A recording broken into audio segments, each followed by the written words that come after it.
Hello, dear students. There are certain questions based on the arrival of Europeans and the Carnatic Wars. जितना आप देख सकते हैं देख लीजिएगा इसमें फर्स्ट यूरोपियन पावर कौन सी थी तो ऑफ कोर्स ज़्यादा इसमें आप चाहें तो सिर्फ पोर्टुगीज लिख सकते हैं वास्को डी गामा जो लैंडिंग डेट थी उसकी कैलिकट में 1498 ठीक है.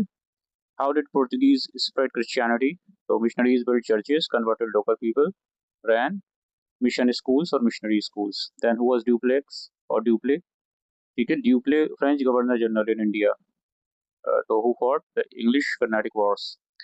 How did Dutch colonial efforts and तो इंग्लिश ब्रिटिशर्स या जो हम कह सकते हैं British forces defeated Dutch at the battle of Bedara तो 1759 and Dutch left India. Then what led to the Carnatic Wars, Anglo-French rivalry for trade control and political power in South India. तो ये अंग्रेज़ों और फ्रेंच के बीच में ये दुश्मनी थी और यूरोप में भी इनके पंगे हो रहे थे. तो most prominent ruler in India during 1600 CE तो ये Akbar Mughal emperor. Which Maratha ruler at Pune died without a natural heir तो इनका कोई जो है आगे जो था उन्होंने किसी को गद्दी पे नहीं बैठाया या उनका कोई वारिस तो ये आप यहाँ पे natural heir without a natural heir. So Chhatrapati Shahu 1749 power then shifted to the Peshwa. अब ये प्रिंसली स्टेट क्या होता है region ruled by an Indian maharaja nawab prince under British protection with internal autonomy. तो एक तरह का ऐसा स्टेट जिसमें ब्रिटिश प्रोटेक्शन मिली हुई थी लेकिन उनका रूल था जैसे इंडिया में बिफोर इंडिपेंडेंस कश्मीर हैदराबाद मैसूर ट्रैवनकोर तो इस तरह के 500 प्लस स्टेट्स थे अराउंड 40% ऑफ इंडियाज एरिया.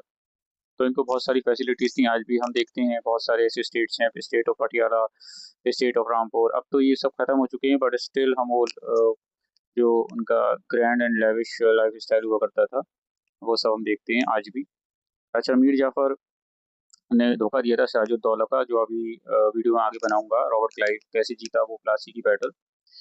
तो मीर जाफ़र जो है ये जो वर्ड है ये आज भी एक स्लैंग की तरह यूज़ होता है बंगाल में किसी को अगर मिलाइन करना हो कि ये तो गद्दार है. ठीक है धोखा दे दिया था इसने मीर जाफ़र. तो ग्रीड फॉर पावर वो गरीब नहीं था लेकिन क्लाइव ने कहा कि नवाब बनाऊंगा मैं तुमको. ठीक है तो उसने वफादारी छोड़कर क्लाइव का साथ दिया जबकि क्लाइव की जो आर्मी थी बहुत छोटी थी. तो याद रखिए हमेशा वो देखिएगा जो मैंने आपको बताया था भारत एक खोज तो बहुत आपके लिए अभी हैवी हो जाएगा क्लास 8 के लिए. तो आज़ादी की कहानी दूरदर्शन आप टाइप करेंगे यूट्यूब पे आज़ादी की कहानी ऑल एपिसोड्स दूरदर्शन आर्काइव्स. तो बहुत प्यारा सा ये प्रोग्राम है कई एपिसोड्स हैं उसमें आपकी नॉलेज बढ़ेगी स्पेशली अप टू क्लास 8 और उससे अब आप जो आप देख रहे हैं तो उसमें बहुत सारा कंटेंट ऐसा है प्यारा सा. Is it right to compromise state safety for personal interest? No. A ruler's duty is to the state. Betrayal of personal gain. ठीक है betrayal for personal gain as Plassey shows invites foreign control. तो प्लासी की जो battle थी Clive ने उसको जीतने के बाद ब्रिटिश रूल को स्टैब्लिश कर दिया. वही क्लाइव जो एज अ क्लर्क आया था जिसको आज हम चेन्नई कहते हैं मद्रास में गर्मी से इतना परेशान हो गया कि उसने अपनी लाइफ लेने की कोशिश की. He was trying to end his life. वो गन नहीं चली उसको इंटरनली गट फीलिंग या सिक्स सेंस उसको मैसेज मिला कि अरे मुझे कुछ करना है तो इसको ये काम करना था. लालच देके मीर जाफर को मिलाकर बैटल ऑफ प्लासी को जीतना था. प्लासी इसलिए कहते हैं क्योंकि यहाँ पलाश के पेड़ हुआ करते थे तो इसलिए ये एरिया जहाँ ये बैटल हुई थी तो इसको प्लासी बोला गया. तो क्लाइव उसके बाद फिर अच्छे पोस्ट पर रहा काफ़ी उसका नाम हुआ लेकिन बाद में he died of stomach cancer.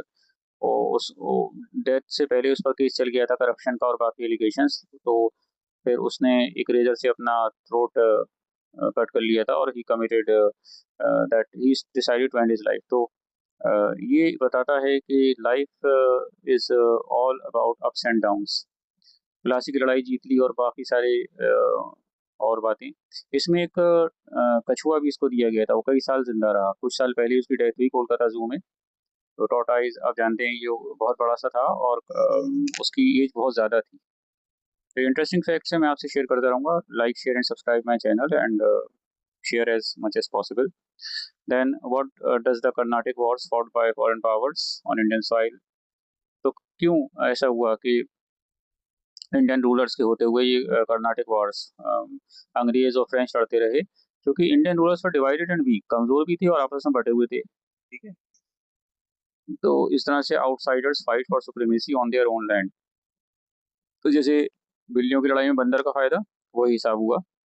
अंग्रेजों ने ये चीज ताड़ ली थी, दे वर एबल टू सेंस, चालाकी मक्कारी बाय हुक बाय क्रुक जैसे भी हो, इंडिया को या इंडिया पे कब्जा करो। Why were Europeans colonising India while industrialisation was starting in the west. तो वेस्ट में तो खूब फैक्ट्रीज और मशीनें चल शुरू हो गई थी, तो रॉ मटेरियल जो था इंडिया का, इसलिए वो कॉलोनी बनाने चाह रहे थे यूरोपियंस, स्पाइसेस और मार्केट, जिससे वो यूरोप की इंडस्ट्रीज को फ़ायदा मिले या उसका व्यापार बढ़े, ठीक है। तो ये पूरी कहानी थी। इन मक्कारों ने ये करा, यूरोपियंस ने इंडिया से वेल्थ अपने लिए कलेक्ट की, और बिल्कुल कहते हैं निचोड़ देना। ये बाद में आप पढ़ेंगे, दादा भाई नौरोजी ने एक आर्टिकल भी लिखा था, ड्रेन ऑफ वेल्थ। तो इंडियंस की लाशों पर या उनके स्केलेटन्स पर, उनके ढांचों पर इन्होंने अपने महल बनाए, ठीक है। तो आगे मैं और वीडियो बनाऊंगा, ये मैंने लगा कि थोड़ा डिस्कशन होना चाहिए। Thank you, have a nice day.